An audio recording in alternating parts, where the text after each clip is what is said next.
Madame la ministre, l'une des mesures sociales de ce gouvernement était le reste à charge zéro pour les prothèses dentaires, pour les lunettes. Je viens de recevoir une lettre de ma mutuelle m'expliquant, alors c'est un langage très empoulé, mais ça veut dire vous allez payer plus à cause du reste à charge zéro.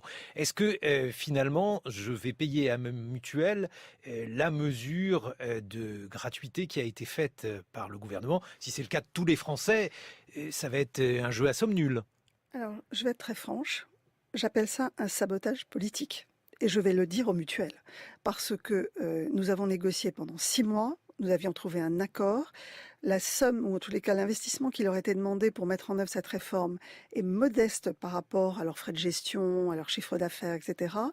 La grande partie de cette réforme est prise en charge par l'assurance maladie, 3/4 des dépenses sont prises en charge par la sécurité sociale et pas par les mutuelles et donc elles ont effectivement, à participer, mais sur 3 ans avec une montée en charge progressive et donc il était convenu qu'il n'y ait pas d'augmentation de prix liée au reste à charge zéro. Ça veut dire Donc que si Clara Lecoq-Réal, qui vient de rentrer dans ce studio, ne payera pas plus pour sa en mutuelle? tous les cas, je vais faire en sorte qu'elle ne payera pas plus Mais est-ce que parce ça peut que être coercitif? Est-ce que vous avez la possibilité de maintenir stable les prix des j'en mutuelles? discuterai avec elle. Nous avons une réunion de suivi de la réforme le 18 décembre prochain.